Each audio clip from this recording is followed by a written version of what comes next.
This is one of the strangest defensive shapes I've seen. Hakimi has pushed high into a midfield position, the centre-back Marquinhos is forced out wide, and there is a chasm in the defense. But what caused this? Well, in the end, PSG came out on top, but this was far from a stroll in the Parc des Princes for PSG, as Arsenal caused defensive nightmares like we've just touched on. But what were the tactical patterns that led to this? Let's begin with Arsenal in possession. Arsenal started extremely strongly in and out of possession, and it was clear that set pieces were key areas they would look to exploit to make the most of their physicality. So they committed plenty of men for corners and opted for long throws throughout the 90. But in open play, the Gunners looked dangerous and built with a back two, rather than having a 3 with Timber being more conservative as a third, as we've seen in the past. This is because out of possession, PSG do not press with a front 2, which could have potentially resulted in Arsenal facing man-to-man pressure if they did build with a back 2. And with Lewis Skelly tucking in early to cause a midfield overload, the Gunners might have actually welcomed PSG committing a midfielder to press one of the centre-backs in a front 2, as this would have meant one less man in midfield for PSG and a potentially even bigger overload for Arsenal. But that's not what happened. Instead, PSG stuck with just one forward in the defensive phase, and the rotating centre forwards often pressed alone for PSG. And if they couldn't cut off the passing lane between the centre backs, for example when Raya had the ball, Arsenal centre backs would get in possession pretty easily and push aggressively in the midfield to try and pick out a pass higher up. But if Timber wasn't in the deeper position, where was he? Well, he took up these more traditional fullback zones on the right flank. And in fact, this is why PSG often had a lopsided defensive shape, as the PSG wingers roughly tracked their fullback men, with Kvaratskhelia often finding himself almost in a left-back position, whilst Barcola was often in this central zone for PSG. And Arsenal spotted an opportunity down the left, and they tried to take advantage of it in a few different ways. The first was the most unorthodox, as with the centre forward often pressing Saliba, Kiwior pushed extremely wide, leaving Saliba as the only central man, knowing that Barcola had vacated the right-hand side. And Kiwior moved so wide that he was often ready to receive it in that left-back zone and find a man higher up the pitch.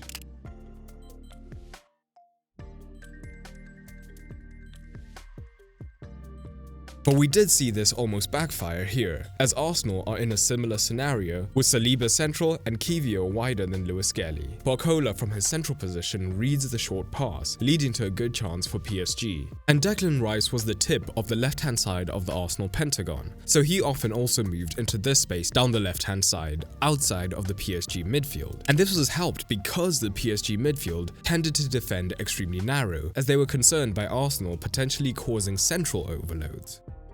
This meant that Arsenal could often either find Rice, who could then drive centrally, or more often release Martinelli. Alternatively, Rice's inside position often drew Hakimi infield a lot earlier, freeing the direct switch to Martinelli. The end result was the same. Martinelli often found himself in 1v1 scenarios against Hakimi, and in fact, he attempted the most dribbles on the pitch, with mixed success, as sometimes he was able to get to the byline, but never managed to get the killer crosses in. But this shape actually caused PSG a fair few problems, especially in the second half, where Merino was more aggressively dropping deep, often to the left-hand side alongside Rice, or to the left-hand side to allow Rice to start deeper instead. PSG did not want a man receiving in this dangerous zone unchallenged, where they could potentially create. But rather than having Marquinhos push up from centre-back, as Rice or Merino for example might have dropped even deeper, dragging Marquinhos too far out of position, the responsibility fell on Hakimi to push up on the man in that space. And this led to strange scenarios where Hakimi was in this midfield position, and Marquinhos did not want to grant the winger space to turn, so he moved out wide, creating a chasm in the defensive line that Arsenal could potentially exploit. And the Parisians almost paid for it here, with Hakimi pushing aggressively to follow Rice down the left. So now Marquinhos is dragged wide. When Trossard receives, Marquinhos has to recover centrally, meaning Calafiori now has the room to cross, and Pacho had been forced across the pitch to cover for Marquinhos, allowing Saka to get into an optimal position. But the majority of Arsenal's play did come down the right-hand side. And again, PSG's somewhat passive defensive shape meant it could be easier for Arsenal to progress, as Kvaratskhelia was often quite deep. As a result, at times, Saliba could directly find Timber, or if the centre-back was under pressure, Odegaard Odegaard would drop into the right back slot. Again, because of the potential midfield overload with Merino dropping, the PSG midfield could be hesitant to move out wide to press. So Odegaard could find a little bit more room here and be the man to progress the ball down the right-hand flank. The end goal was the same: find Saka in as close to an isolation as possible. But for all of the focus on Kvaratskhelia attacking prowess, his defensive discipline shone at times. First, in pressuring Timber whenever he was pushing higher up, but also dropping deep to try and double team Saka if the ball did go past him at first asking. And PSG operated effectively as a unit, as in the scenarios where the winger couldn't get back, Vitinha was usually straight across to back Mendes up. Les Parisians wanted to avoid Saka cutting in to have shots because of situations such as this. So when double teaming, if Timber did not overlap to take a man away, they looked to force Saka down the byline instead. But crucially, Arsenal may have anticipated this, as it was clear that on the back post, Rice from that attacking position as well as Martinelli out wide attacked the back post every time they could, looking to overpower Hakimi and Marquinhos, and they did get close at times. But for all of this attacking play, the risk for Arsenal was clear, as especially in settled offensive play, Lewis Skelly and Timber were both quite high up. So on the transition, PSG could look lethal when they committed numbers to the transition into these regions. And coming into the tie, PSG were happy to primarily counterattack. And in the build-up to PSG's second, we see Timber positioned much higher, meaning that when there is a turnover, Kvaratskhelia advances into the box unchallenged, resulting in the goal.